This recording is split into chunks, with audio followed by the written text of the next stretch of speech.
にちは。お元気でしょうか。はい、このポッドキャストは日本語学習者、中級者、上級者向けのポッドキャストです。自然な速さ、自然な日本語で話していきます。トランスクリプト無料で公開しておりますので、私のウェブサイトを見てみてください。そしてこのエピソードで出てきた新しい言葉を私のペイトリオンサイトで勉強できますので、ぜひこちらも参加してみてね。はい、ということで本日は3月1日、2月が終わりました。2月って短いじゃん。でも2月って短いじゃん。だから一瞬で終わるよねみたいなことよく言うじゃん、ね。でもよく考えたらさ、なんか短いっつっても1日2日ぐらいじゃん。こんなに早く終わるの？びっくりなんだけど、どうなってるんでしょうかね。2月はですね、実は私自分のねお誕生日があったんです。2月の22日、私32歳になりました。どうもありがとうございます。ありがとうございます、皆様。ありがとうございます。そんなにお祝いしていただかなくても大丈夫です。ありがとうございます。はい。っていう感じでね。一人でやっておりますけれども、こんなことを。そう、32歳になって、だから2月はね、2月の後半はね、ちょっとゆっくりいろいろ過ごしていたんですよねっていう話なんですけど。はい。3月からまた頑張っていきます。頑張ります。はい。今日はですね、2つお話をしたくて、まず前半は小話。小話はですね、最近誕生日とかがあって、ちょっとゆっくりしたので、ドラマとかね、いろいろ最近見始めたので、ゆっくりしていた時に見たドラマとか、なんかを皆さんにシェアしたいなと思います。そして後半はですね、前にね、アンケートを取った、どんな仕事でもできるなら何をしたいですかというね、アンケートの結果についてお話ししたいと思います。面白かったんで結構。はい。ご協力いただきありがとうございました。はい。お待たせいたしました。はい。まあね、そう、小話なんですけど。てかね、最近マジで天気が良くて、ジャパンの、雨降ったりしてちょっと寒くなる時あるんだけど、マジでね、春が来ましたって感じ。本当に。もう20度近い気温になっていて、なんかもうジャケット着ない、日中はジャケット着ずに歩いてるし、みたいな。半袖の人とかもいるしぐらい、暖かいです。で、春を感じています。ものすごく。はい。梅の花とかも咲いていて、梅の花の次は桜が咲いたりしますので、本当に春って感じですね、今は。はい。ただですね、春はね、もう一つやってくるものがありますね。それは、花粉です。花粉もね、盛り上がっております、すごく。いや、私さ、本当花粉症なのよ。でも、もともと、ハウスダストアレルギーが一年中あって、花粉症もあって、だからもう年がら年中アレルギーみたいな人間なんだけど、やっぱ花粉が来ると、いつもよりちょっと調子がおかしく、喉の調子もちょっとおかしいみたいな部分もあるし、なんか本当にね、花粉が飛びまくってるのをね、感じるの。そう。危険です。ものすごく今。気をつけてみんな。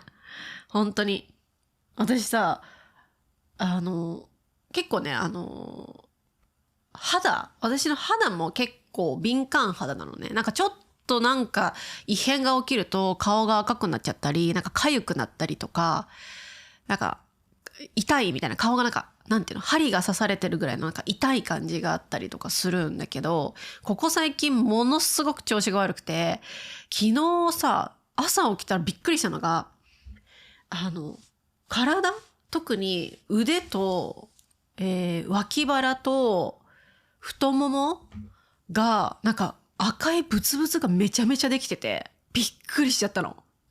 気持ち悪くてごめんなんだけど、多分季節が変わるとやっぱり気温とか、なんか全てにおいての気候が変わるわけじゃん。で、気候が変わると、なんかこう、肌の調子とか体調とか崩れるって言うじゃん。でも本当かよって思ってたの。若い時は。いやいや、そんなことで体調崩さないけどって思ってたけど、もうやっぱ32歳になりましたので、すごくね、その肌のじゃない、季節の変化がすごく自分の体にね、現れていて、もうブツブツはちょっと良くなってきて、すぐにね、収ままだあるんだけど、まあ、痒くはないんだけど、気持ち悪いって感じで、そう。で、お肌も痒くてさ、もう、韓国コスメを爆買いしてます、最近。もう、韓国コスメで、なんか、なんていうの、鎮静みたいなやつ、なんか、肌よ収まれみたいな、落ち着け肌みたいなやつあるじゃん。ティーツリーとかね。全然何言ってんのって感じの人もいると思うんですけれども、なんかもう、本当にね、スキンケアが今とても大切な時期ですねっていう。うん。今日もね、外でピクニックしてたの、実は。天気がいいから。もうちょっとね、なんか、ピクニック好きなんだけど、私。この春の季節の、特にお花見とかあるじゃん、桜が咲くと。春の季節のね、ピクニックはね、本当にあんまり好きじゃなくて、今日はなんか気持ちがいいから行ったけど、もういいやって感じ。もうなんかね、本当にね、アレルギーが反応しています、私の体がっていう感じで。はい、そう、お花見私ね、あんまり好きじゃないのだから。で、お花見好きじゃないとか言うとなんかちょっと、ありえないみたいな。みたいな。って顔されるから、ね、ピクニック好きじゃないとか言うと、みたいなね、こと言われるからあんまり人前で言えないんだけど、まあ自然は好きですよ。自然は好きなんだけど、外で過ごすときに私はすごくストレスが溜まっちゃうので、あんまり好きじゃないんですよ。そう、風も強いからさ、最近風強くてさ、なんか髪の毛が肌にこう当たるとすごく痒くなっちゃうのね、私。うん。こう見えてとてもセンシティブなんです。はい。ということで大変なの、春はね。気持ちがいいんだけどね。うん。まあ違う。そんな話じゃなくて、ドラマの話したかったって言ってんだけど、そう、ドラマ最近ね、見たのよ。日本のドラマなんですけど、まあ3つかな。うん。1個目はですね、なんだっけ忘れてた。ベイビー・ワルキューレという、まあ映画だね。映画とドラマっていう感じなんですけど、映画2つか3つあって、で、ドラマシリーズがあるみたいな。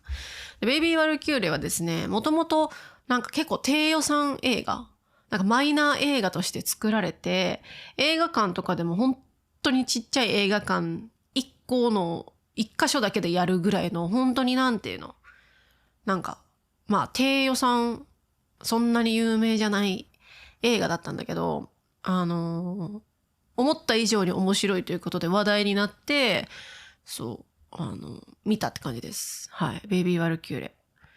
コメディなのかな。なんかどんなストーリーかというと、女の子二人がいて、その女の子二人はね、女子高生、高校卒業した女の子二人がいるんだけど、なんか可愛い女の子、ちさとちゃんと、まひろちゃんかな。うん。で、なんか、なんか、働きたくないとかで、なんか、もう本当の、超ダラダラした女の子二人みたいな。やだーみたいな。人と話すの苦手なんですけど、みたいな。ずっと家でダラダラゲームして漫画読みたい、みたいな。美味しいもの食べたい、みたいな。お金欲しい、みたいな感じで言ってる。なんかまあ割と普通なダラダラした女の子二人なんですけど、実はこの二人は、めちゃめちゃ強い殺し屋っていう設定のコメディですね。いや、ありえないだろうっていう設定なんだけど、おもろい。うん。いつもは、やだ、なんか、美味しいもの食べたい、ケーキ食べたいとか言いながら、仕事になるとめちゃめちゃかっこいいみたいな。超強いみたいな。そう。で、なんか面白いのが、まず二人のアクションがすごくて、特にね、ちさとちゃんの方はすごく演技が上手い女の子。で今、有名になったんだけど、この女優さんはね。はい。高石あかりさんっていう有名な女優さんなんですけど、今はね、前はそうじゃなかったんだけど。で、まひろちゃんの方は、アクションがものすごくて、殺し屋のアクションが。びっくりする、マジで。かっこいいみたいな。ワンカットだよね、これ。カット入れてなくてさ、ずっとこうやってアクションやってて、みたいな感じですね。それがね、すごいかっこいい。なんかすごく中二病の方は見ていただきたいですね。なんか、普通の生活してるんだけど、実は殺し屋みたいな。実はアサシンみたいなね。なんか、人。みたいなね。なんか面白いのがやっぱコメディなんで、あんまり、ストーリー性はしっかりしてないし、なんか、すごくいい映画っていうわけじゃないんだけど、まあ面白くてって感じで、かっこよくて。で、なんかね、殺し屋なんだけど、殺し屋のエージェントとかも来るのよ。なんか上司みたいな、マネージャーみたいな人とか、同僚とかが出てくるんだけど、なんかまるで普通の仕事みたいな会話するのね。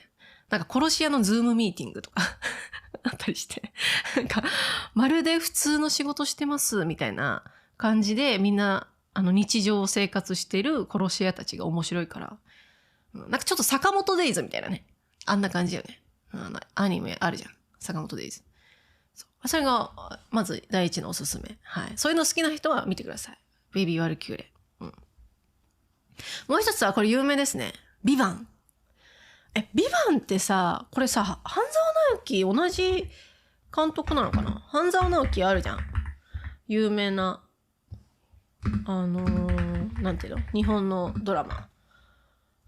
ビバンの監督、福沢さんという方ですね。はあ。なんかね、半沢直樹見たことないんだけど、半沢直樹っぽいんだよねっていう。半沢直樹、やっぱり。半沢直樹シリーズ、ビバン、下町ロケット、陸王、ノーサイドゲームなどの、大ヒットドラマを作り出している方が作った、ドラマ、ビバンっていうやつ。もう見たことある方いると思うんですけど、面白かった。一気見しちゃった。ビバン1エピソード1時間なんだけど、で、8か9エピソードあるんだけど、もう、ね、すぐ見終わっちゃった。めちゃめちゃ面白かったね。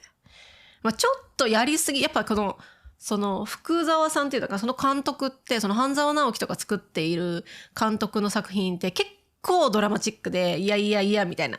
やりすぎだろって思うんだけど、なのに面白いのね。ものすごい面白かった。はい。半沢直樹とか、陸王、下町ロケット見たことある方は、ビバンをおすすめしますね。はい。今シーズン2もやってるらしくて、そう。でシーズン1のね、キャストがね、すごいよね。はい。キャストが、ビバンは、まずあれじゃん。役所広司さんね。はい。役所広司さん、堺雅人さん。堺雅人さんは、言えてない。堺雅人さんは、半沢直樹の主人公もやったりとか。二階堂ふみさん、松坂桃李さんとか。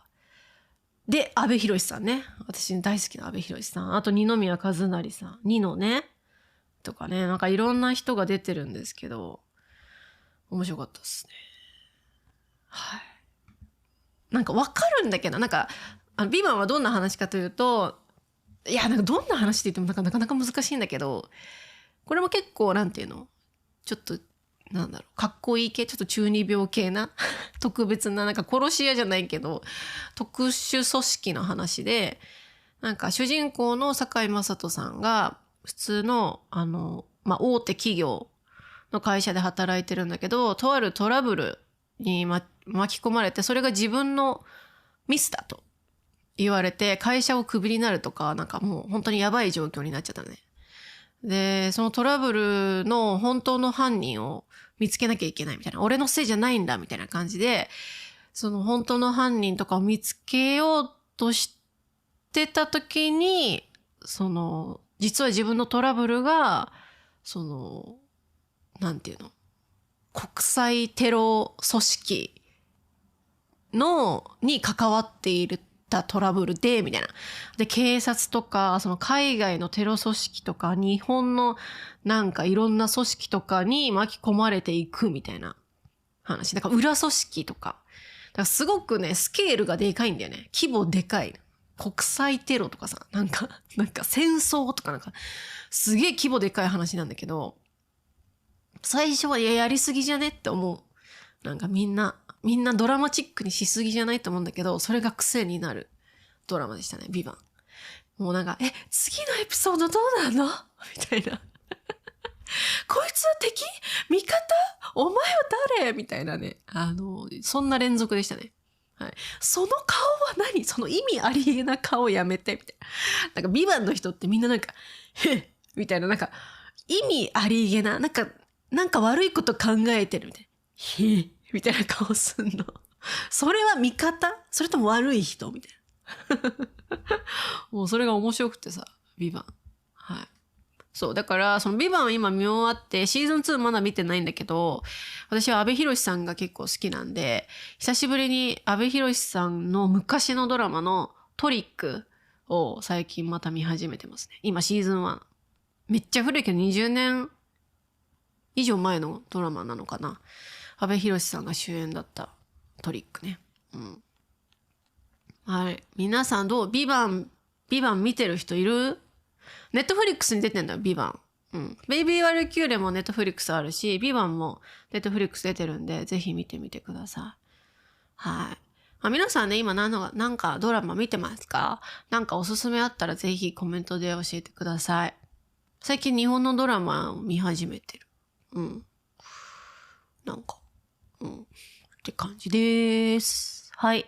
ということで、次の話は、どんな仕事でもできるなら何をしたいです。はい。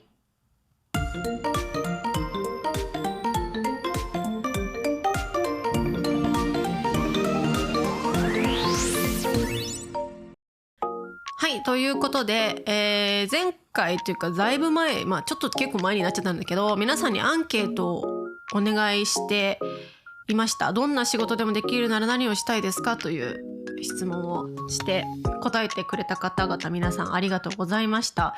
たくさんのね回答が来てですね、結構面白かったんで、はい。まずですね、ちょっと調べてみたんですけど、日本で大人の方々ですよね。社会人になってからの方々へのアンケートで、どんな職業にもなれるなら大人が今なりたい職業1位はというね、ニュースを見つけました。これはね、2022年のマイナビのニュースなんですけど、はい。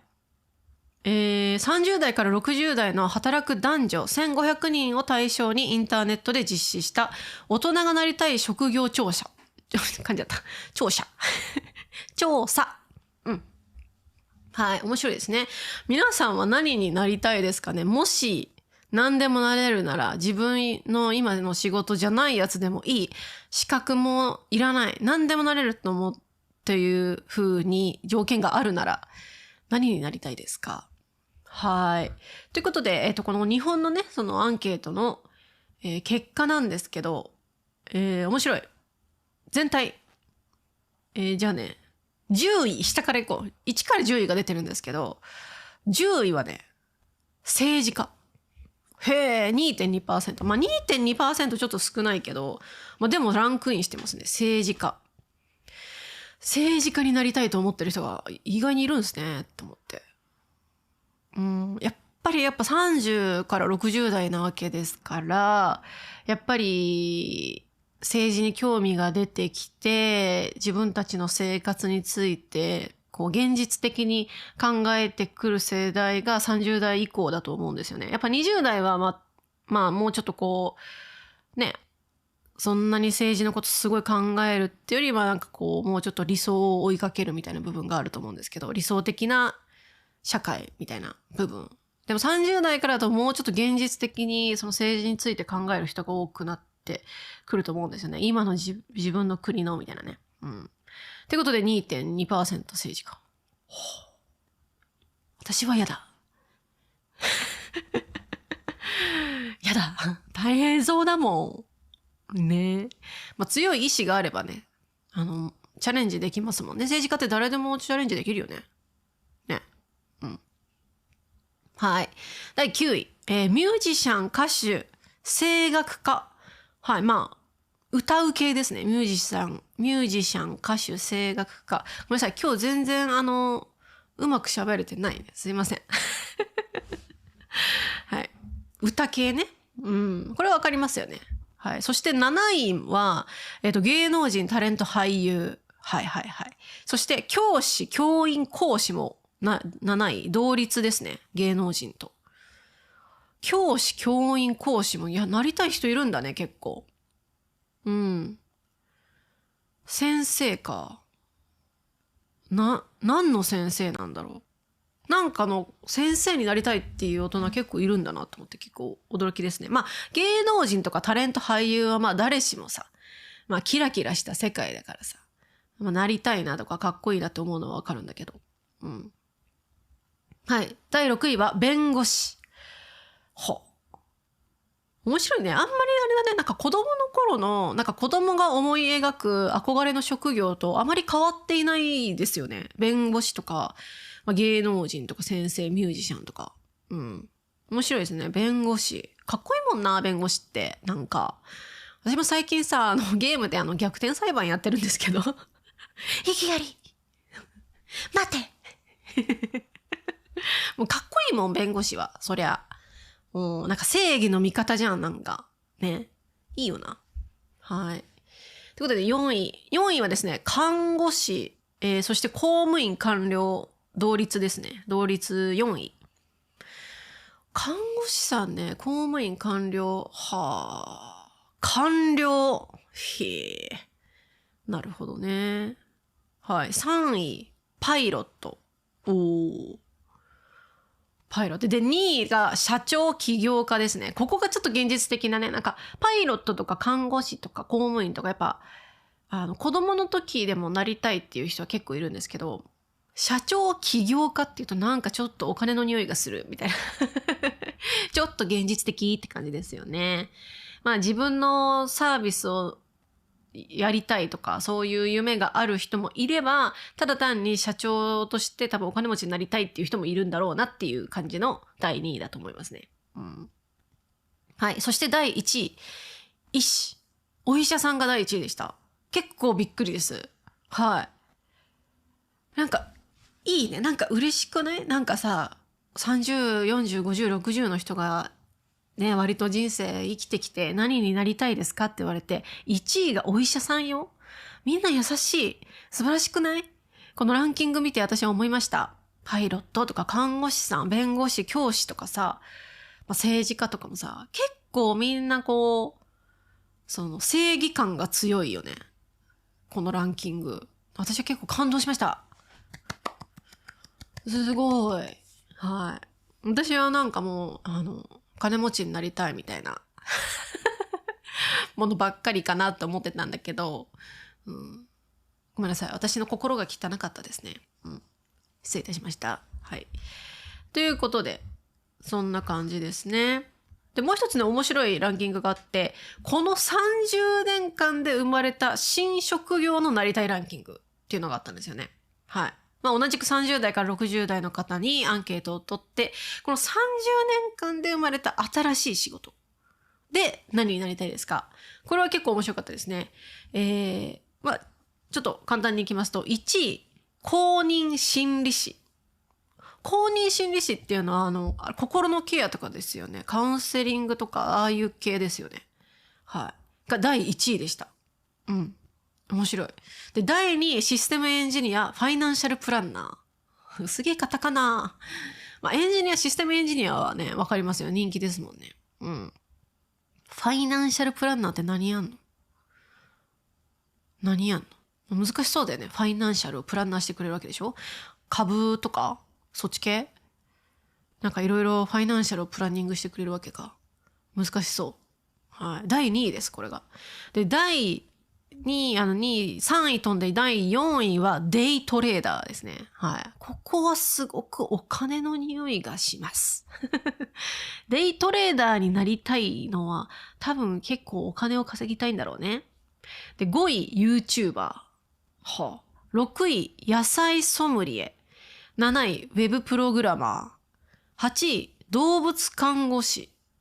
動物看護師って新しい職業な。30年以内に生まれたんだね。動物看護師か。獣医さんではないのか。また違うのか。ね。で、9位、ドローンパイロット。ドローンパイロット。はい。10位、環境コンサルタント。へえ。いかがでした？その30年の新しい職業で皆さん何になりたいかな。なんだろう、私はこのリストにはないな。まあ自分 YouTube やってますけど、YouTuber になりたくて今やってるわけじゃないんで、別に。日本語の先生なんで、あれですけど、YouTuber になりたいって人は YouTube の中で何をしたいんだろうね。はい。デイトレーダー。まあでもデイトレーダーちょっと憧れあるよね。なんかかっこよくね。なんかその瞬間瞬間に、これを買ってこれを売るみたいな。わかんないけど。今これがあるみたいな。なんか、今アメリカタイムがとかなんか、ね、かっこいいじゃん。なんかすごい頭良さそう。頭良さそう。はい。ドローンパイロットね。結構パイロットに憧れる人多いのね。日本の中で。3位もパイロットだったね。なりたいランキング3位。新しい仕事のやつは9位、ドローンパイロット。へえ。ということで、じゃあ、アンケート結果、皆さん、私のリスナーさんに聞いた、なりたい職業、何ですか？これね、圧倒的に多かったのは、多分私のリスナーさんは、こういう人が多いからって話なんですけれども、一番多いのは、ゲーム系ですね。ゲーム系、ゲーム開発者をしたい。ジェレミーさん。ゲームがめっちゃ好きでずっと作ってみたいなと思っている。はい。やっぱゲーム好き多いんですよ、うちのリスナーさんはね、おそらく。まあ私が結構ゲームの話したりするからだと思うんですけど。あと日本語を勉強してる方でやっぱりゲーム好きな方多いですよね。はい。そう。ゲームを作りたいです。カルロスさん。ゲームを作りたいです。子供の頃からずっとゲームをやっていて、いつか自分で作ったゲームをやってみたいなと思ってるからです。素敵でね。はい。ゲームデザイン。トビさん。はい。毎日ゲームをやって、今誰でも興奮を広げたいです。はいはいはい。子供の頃からいつも夢でしたって書いてあるね。はい。はい。そう、ゲーム系が結構多いですね。あと、ゲーマーって書いてる人がいましたね。ゲーマー、レイさん。理由楽しい。ゲーマーって職業それ趣味じゃねそれゲーム好きな人じゃね？ゲーマーって職業。プロゲーマーとかだったらあれだよね。なんか e スポーツの選手とかね。はい。あと、ただ現実的な方もいましたね。ストレスがなければゲーム会社に勤めたいです。はい。マーティンさん。そこだよね。ゲーム会社って忙しそうだよね。はい。まあ、ゲームに限らずですね、やっぱ、大きい作品に携わりてみたいみたいなあるじゃないですか。まあゲーム、そしてドラマ、映画、アニメ、まあ音楽、いろいろあると思います。ミュージカルとかね、いろいろ大きな作品があって、いろんな人に影響を与えるものとして、やっぱそういう作品を世の中に出したいって思うのは誰しもあると思うんですけど、忙しそうだよねっていう。ねえ、絶対忙しいと思うんだよね。でも憧れるよねっていうこのね、気持ちですよね。はい。あとはですね、そう、なんかね、やっぱ生み出したいみたいな人がやっぱ多いですね。何かをこう自分で作って生み出したい。例えば小説家とか。はい。ちょっと名前がね、ちょっと難しい。えー、えー、ハデスさんかな。英語で言うとヘイデスになるのかな。ハデスさん。小説家。書くと読むのが大好きだから。はい。とか、作家さん。フランス語の先生と作家さんになりたい。ノエミーさん。はい。フランス語の先生もありますね。あと女優さんとかね。毎日お化粧したり、可愛い洋服を着たりしたいと思うから。憧れるよね。なんかこう、女優さんも何かを生み出す人ですからね。科学者、ニーモさん。面白いから。はい。やっぱこう、ね。作曲者。はい。ガッツさん。面白いですね。はい。はい。はい。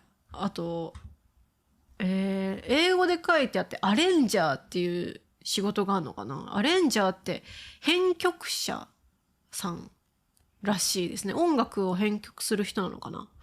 うん。とかね。やっぱそう何か作り出したい人結構多いですね。はい。とか、あとスポーツ選手。そう、プロバレーボール選手、ベーシスト、マックスさん。はい。でも理由が働く場所を自分で決められるなんだけど、働く場所を自分で決められるのはプロバレー選手とかベーシストのチョイスがだいぶ独特ですけど、なんかね、プログラマーとかさ、ウェブデザイナーとかだとさ、働く場所を決められる自分でみたいな。プロバレー選手とかね、ベーシスト、まあ決められるか。うん。はい。とかかな、面白いろいろでも本当にありますね。教師および研究家、はい、ジャイールさん。うん。教師系もいるよね。やっぱ科学者とかね。さっき言った通りに。うん。はい。あとは、バチバチの趣味って感じで、ガンプラ制作って言ってるね、ヨシさんってね、ガンプラが好きだ、ガンダムが好きだからっていう、もう自分の趣味にまっすぐっていう方もいらっしゃいますし、寄せ木細工って書いてある人、寄せ木細工職人ってことなのか、名前、略さんなのかな、略っていう漢字が書いてある、略さんなのかな、名前ちょっとわかんないんだけど、寄せ木細工っていう、あれは日本の伝統的な、なんていうの、なんか作るものなのかなね。伝統だよね。寄せ木細工。うん。はい。なんか日本語を勉強し始めた時に、見た仕事。YouTube でその実際の様子を調べてみて、心が動かされたと。確かにね。こんな工業や電子技術がどんどん発展している時代なのに、まだそんなロマンチックな自然で、だから真実な、仕事がちゃんと残っていることに、なんて書いてあるんだ。ことに、ちょっと読めない。正直すごく感動しました。はいはいはい。確かにね、こういう、なんかものづくり系も確かにちょっと興味がありますよね。今は何でもさ、システムでなんかできる時代ですけど、その伝統文化とか、その伝統芸能とか、なんか、そのものづくりとか、職人とかの技、その人の手でしか作れないような素晴らしいものを作るっていうのはすごくかっこいいよね。憧れるよね。うん。はい。あとは、牧人をやりたいと思う。イブラヒムさん。牧人ですね。牧人っていうと、なんていうの巻き人でも読むか。巻き人って読みますけど、牧人巻き人って読みますけど、なんだろう、イメージ的に言うと、スタデューバレーみたいな。羊とか飼ってるような人ですよね。はい。ああいう自然と一緒にみたいな。理由は都会に住んでるものだから自然とのつながりあんまりないので、自然に没入したい。確かにね。それもあるよね。もう今この都会の社会に疲れちゃって、自然の世界で動物とか、なんかあとは植物とかと生きていきたいみたいなね。うん、はい。あとね、すごいね、夢がいっぱいある冒険者になりたいラニームさんね。はい。いろんなところに行きたい。そして私の冒険のことを書きたいと思います。エッセイみたいな自分の冒険について。そうね。冒険者っていうとなんかすごいなんか RPG みたいな感じだけど、現実に言うと世界を旅するみたいな感じなのかな。はい。面白いですね。はい。あと、ジュースさん。デジタルノマドのプログラマー。一つ目はプログラミングが好きです。二つ目はデジタルノマドはたくさん旅行ができて世界を見られます。はい。これはもう仕事というより働き方ですね。ノマドは。プログラミングが好きなプログラマーは仕事。そしてノマドはもう、理想の働き方っていう感じですね。はい。なりたい職業についての、その理由っていうのはね、さっきもね、働く場所を自分で決められるって言った方もいらっしゃいますけど、そういうのもあるかもね。自由だからとかね。うん。はい。あとはなんか人間レンタル系サービス、HK 以外って書いてあるね。はい。気軽に行けるから手続きは多くない。人間レンタル系サービスね。皆さん知ってますか？結構日本でね、最近話題になってるんですけど、レンタルなんとかっていうやつがあって、レンタル彼女、レンタル彼氏、レンタルおじさんとか、なんかいろいろあるのよ。そう、レンタル彼女っていうのは、なんか、もう、名前の通りレンタルするんで、彼女をね。で、なんでそんなことするのっていうの、いろんな理由があって、例えば、なんか、親に彼女がいるっていう風に言っていて、嘘ついちゃってるから、彼女のふりしてついてきてほしいみたいな。とか、一人で今日誕生日一人寂しいから一緒に過ごしてくれる人が欲しいとか、なんかいろんな理由でね、人をレンタルするっていうのが結構流行っていて、うん。はい。レンタル何もしない人っていうレンタルもすごい人気なんだよね。そう。何にもしないんだって。でもどこにでも行くみたいな感じで、例えばコンサート一人で行くのが、怖いというか、緊張するから、何もしないでいいから一緒に来てほしいとかね。チケット代出すから隣にいてほしいとか。あるらしいよ。うん。そう。座ってるだけでいいから、みたいな。うん。そう。はい。でもレンタル系サービスも変な人多いから気をつけた方がいいよ、マジで。変なことに使われる。変なビジネスに巻き込まれるパターンもあるので、そう。気をつけてっていう。はい。でも面白そうだね、と。うん、はい。どうだろうね。私、どんな仕事でもできるか。でもなんか、やっぱ最近、そういう、かっこいい系のドラマ見ちゃったから、なんか殺し屋とか、なんか特殊部隊みたいな。なんかそういうの憧れるよね。もうドラマに影響されちゃってるんだけど、なんかかっこよくない？なんか、FBI、なんか、アメリカとかで言うと FBI とか CIA とかあるじゃん。ああいうの。なんか特殊部隊。なんか秘密組織みたいなの一員みたいな。よくない？なんか普通に日常してるんだけど、実は、はるかさんは、なんか日本の、なんか、警察の秘密組織の、なんかエージェントだった。みたいな。実は、私、スパイなんだよね。みたいなさ。スパイ、自分のことスパイって言いませんけど、なんかかっこよくない？はるかさんって、もしかして有名な、なんか、なんとかかなんとか、だから、ローマ字3文字。FBI みたいな。なんか、TIJ みたいな。ってわかんないけど。有名な組織の一員だったんですか？本当にあるんだ。都市伝説だと思ってた。みたいなね。うん。目指すところはやっぱミッションインポッシブルの E さんだよね。あれはもうトップオブトップ秘密組織じゃん。うん。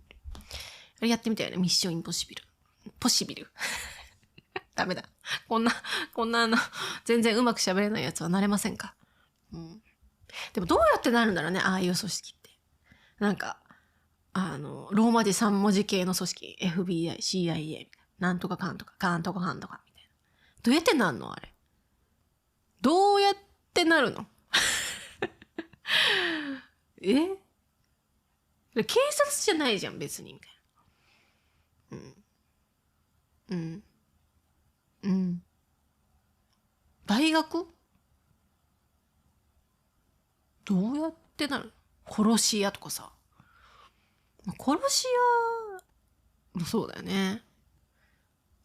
スパイとかさ。どうやってなんの？なんか学校あんの？そういうの。スパイファミリーみたいな。スパイ学校じゃないけど。はい。まあ。現実的に言うと、今のは現実的じゃないんだけど、現実的に言うと、どんな仕事かな。でもやっぱり私もゲームとか好きだからゲーム制作携わってみたいとか思いますけど、アニメとかもね好きだしとか。でも現実的に言うとなんだろうな。もう全然思いつかないね。でもなんかやっぱり秘密組織がいいわ、やっぱ私は。かっこいい系。秘密組織じゃなくて、例えばすごい大きい会社の、なんか、もう、国の重大レベルのなんていうの、ビジネスとかプロジェクトをやっている人の一員とかになってみたい。あるじゃん、絶対。なんか日本でいうなんかなんとかかんとかみたいな会社絶対あるじゃん。でっかい会社とかで、なんか実はこれはなんか政府からお願いされているプロジェクトでみたいな。完全にビバン影響されてるんだけど、それかな。それか猫のお医者さん。はい。猫のお医者さん、獣医さんですね。猫のお医者さんになりたいな。考えればいっぱいありますよね。やってみたい仕事みたいな。はい。皆さんはいかがでしたでしょうか。はい。次はね、また新しいアンケートをしたいと思います。次のアンケートは、さっき言った通り、私のリスナーさんにはゲームが好きな方が多いようなので、ゲームに関するアンケートで、あなたが一番好きなゲームは何ですか？はい。一番好き。もうこのゲーム一番好きですっていうゲームを一つアンケートで答えて、その理由を教えてください。また、ポッドキャストでお話ししたいと思います。いや、私も考えるよ、好きなゲーム。全然思いつかない。一個に絞れないって思うと思うんだけど、絞ってください。はい。一個にしてくださいね。何個も書いちゃダメよ。一個にしてね。はい。ということで、今日は、どんな仕事でもできるなら何をしたいというお話でした。は